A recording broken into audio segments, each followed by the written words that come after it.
Well, it wasn't a pretty win, and I think I've said that before. In fact, I know I've said it before, but it wasn't a pretty win for the Pittsburgh Steelers, but they got the win, and that's the only thing that matters, as the Pittsburgh Steelers beat the Cincinnati Bengals 24-20 on Sunday, and certainly didn't look that way for the first half. Alex Kazora, Steelers Depot, right, talking to you guys about my initial impressions analysis of this win. And of course, a big win to stay top of the AFC North and the opportunity to beat Baltimore on Sunday on Christmas Day and win the AFC North and still in play for even the number two playoff spot right now if things shake up potentially the right way. I believe that number two spot is still in play. Number three is right there for the taking if they can win the AFC North.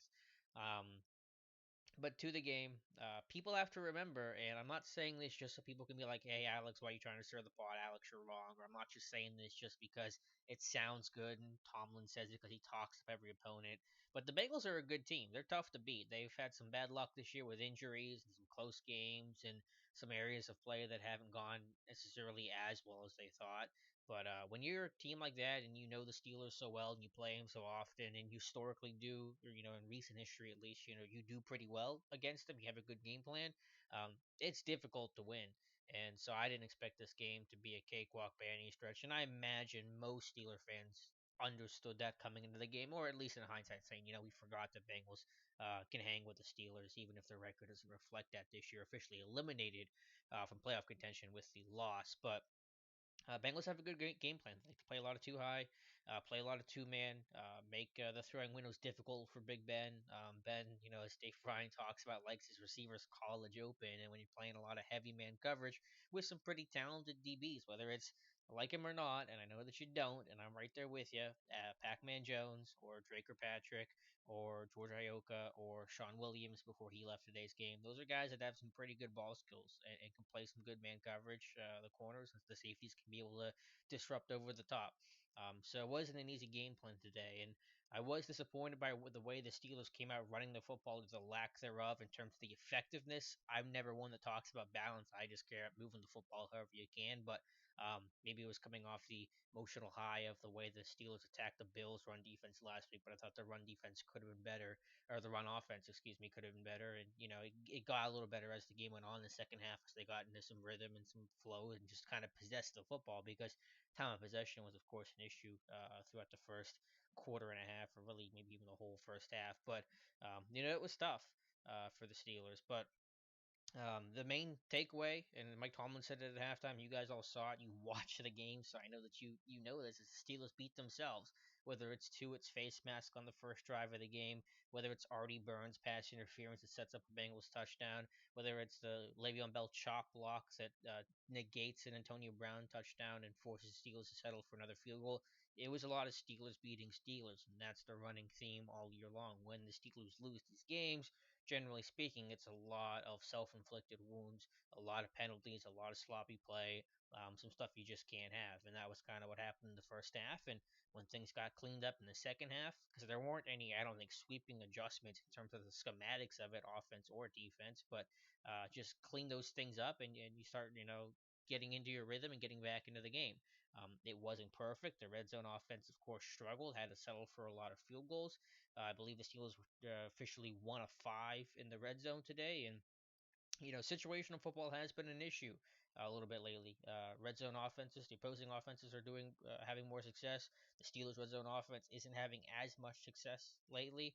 Third down hasn't been as good either side today. The Bengals converted 50% of their third downs. The Steelers were, I forget what they were, like 35%, or I think they were 5 or 13. I forget. I don't know what that is as a percentage. 35 to 40%. So it was okay, not great. So they didn't get the big play. They tried Sammy Coates deep a lot. Yeah, there were some missed calls by the refs, but you really can't use that as an excuse. So it was an ugly win, but as I said on Twitter, I'll take the ugly win over the pretty loss, and that's what December AFC North football is going to be. When you got Cincinnati this game, you got Baltimore in a week, and Cleveland to finish things up. AFC North football, it's tough, it's physical. Rarely do you win pretty when you have those kind of slate of games, and especially for this team on the road. So for whatever reason, the team Seagulls are much worse on the road than they are at home. Um, but I just think that they were the more controlled, composed team. And I have the article up on it. If you're watching this now on Sunday, you'll see it in the morning, or maybe you're watching this on Monday and the article's already up. Just about being able to stop doing the dumb things. Not hurting yourself so much that you lose the game. Yes, Steelers did some dumb things in this game. Some of the penalties, some of the personal fouls, the Marcus Gilbert unnecessary roughness call, but they didn't turn it into the Bengals. They didn't have four straight plays of penalties, one of them being an unnecessary roughness call that took them from the Bengals 48 to the Steel or to the Bengals 18, and the Steelers score off of that two plays later, their first and only touchdown of the game. So they're able to keep that composure, and for some of the questionable decisions that Mike Tomlin made, the 2-point conversion is the number one thing for me. That's a credit to Tomlin for keeping this team together. It's a credit to the leadership on this team, whether that's Ben Roethlisberger, or Ramon Foster, or William Gay, because Steelers were dealt, a pretty bad hand in terms of the injuries. To lose Stephon Tuitt on the first drive of the game, you're really saying on defensive line. You lose Ricardo Matthews for at least half the game. He does come back, but he probably wasn't anywhere close to 100%. So you were down to essentially three healthy defensive linemen at one point. To your own kicking your own butt kind of stuff, the penalties and the missed opportunities and things like that. A lot of teams are going to wilt and fold playing on the road where the crowd's getting into it. You got everything working against you. And the Steelers didn't, and that's the mark of this team all year long. It's just going through adversity, whether it's injuries or poor play, next man up mantra, losing streaks, your playoff hopes looking like they might not be there, coming off the loss to Dallas with that crushing loss, right? Most teams, or not, maybe not most, but definitely some teams would just sit down and wilt and, just accept their fate that it just isn't your year. And I know that's kind of trite and not a tangible thing to talk about, and I like to talk about the tangible, but I think it's something you have to recognize and have to respect, and that's a culture that's been created in that locker room that doesn't exist in every locker room. You look around, you watch these teams on Sundays, and you see some teams they just don't have it. Whether it's the Jets that are a mess, and you see Jacksonville having its issues just firing Gus Bradley, and the 49ers are a complete dumpster fire. Now those, of course, are the bottom barrel teams, and that's nowhere even close where you're trying to compare to a franchise like the Steelers. But you get the point I'm trying to make here. But back to the game. So we covered the offense. Good enough. Definitely some things to work on, but they were getting into that rhythm, control the football. Time of possession was huge in the second half. I don't know the exact numbers, but I know sometime I think mid first quarter, or even after, I think mid first quarter or second quarter, I should say mid second quarter, the Bengals had time of possession advantage, like 12 and a half minutes to 5.5 minutes. Well, the Steelers ended the game with a time of possession advantage 32 and a half to like whatever it is 27 and a half. So you just kind of see the advantage that they had in the second half and able to control the football, and that's a credit to offense and defense as well. Defensively, I didn't think they were terrible. The run defense was an issue early, losing to it. They had to kind of absorb and deal with that. They had trouble getting off blocks. But overall, you look at the final numbers, the Bengals averaged less than 3 yards per carry. Both their touchdowns were the short yardage variety. There weren't any super long runs. There weren't a lot of big plays given up in general by the Steelers defense. And they forced some splash. Most notably with a Lawrence Timmons interception that was pretty much a gimme throw by Andy Dalton. No idea what happened on that play. No idea why Russell Bodine, the center, is rolling out into space like that, like he's a receiver. It was a weird play, but the Steelers capitalized on it, and they get great field position. They get to the Bengals 34-yard line. They kick a field goal. They get a little bit closer. So I think that made it 20-15 at that point. But like Tomlin said, they tackled better. They did well situationally. They got their defense off the field. They got the Steelers offense back on the field. The offense was now playing against a tired Bengals defense that was having their own issues and kind of falling apart. So you have to give them credit for making that. Again, I don't think there were a lot of schematic adjustments. Maybe they were playing more 8-man box to help the run defense in the second half. I have to go back and kind of check that stuff out, but they just kind of stopped the bleeding and they really took control of that game. So credit to the guys up front. Ryan Shazier had a really good game. Sean Davis continues to be a steady presence. Ross Cockrell and Artie Burns showed the ability to make plays in the football with a couple of big third down stops. Mike Mitchell keeping a lid on everything over the top. So it wasn't, again, not the best, but they responded and they stopped the bleeding, and they played really well in the second half of that game. It's tough to play defense when the offense has control and has a nice lead and can dictate tempo and kind of do whatever they want where they're comfortable and they're a two-dimensional team. It's not easy to defend that.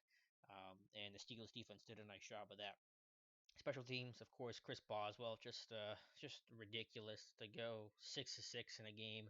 5 of those field goals are from 40 plus. He's the first kicker in NFL history NFL history since they've been playing football to go to make at least 6 field goals in a game and have 5 of them be from 40 plus, and 3 of them were from 49. And Boswell does not have the strongest leg in the league. It's stronger than what Sean Schweizum's was.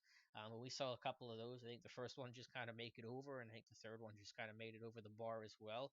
But he was fantastic to be that steady presence and just be automatic. You know, where you're playing in December football, where you're playing in another stadium, where you're dealing with some of the wind and a little bit of that weather conditions, and just to be money like that, he saved the game. Now, without Chris Boswell, the Steelers do not win this game. So hats off to him, and of course, he makes the shoestring tackle on Alex Erickson on the 72-yard kick return, which kick coverage had been normally good this year.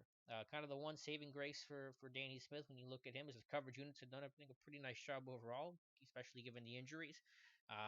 But not the best day. There was the one roller that is a nice return, and of course the big 72-yarder that basically gave the Bengals a field goal. And again, nice job by the defense to hold them to a field goal at that point. It's almost a sudden change kind of thing for the defense, where the defense knows they're going to be on the field, but they don't realize the field position is going to be in plus territory like that to that extreme. So we'll talk about Danny Smith some other time and kind of reevaluate that. We'll see how the rest of the season goes. But I said it before. I think he might be 50-50 to return or not. And games like today aren't necessarily going to help in that regard.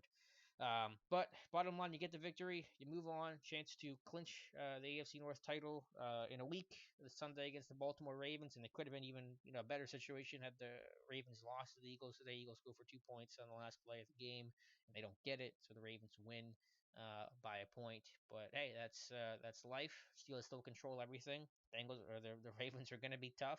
We'll break them down. We'll break down this Bengals game and how the Steelers kind of turn the tide in their favor. So be sure to follow myself and Dave Bryan and Matthew Marksy and the rest of our crew. Got a lot of good stuff coming up. If you haven't checked out the site yet today for Monday, please do have a lot of great content coming up. Some cool film breakdowns as well from myself. So be sure to stick with Steelers Depot, and we'll get you through this week and get you through the biggest game of the year against Baltimore on Sunday. So thank you guys for watching, and take care.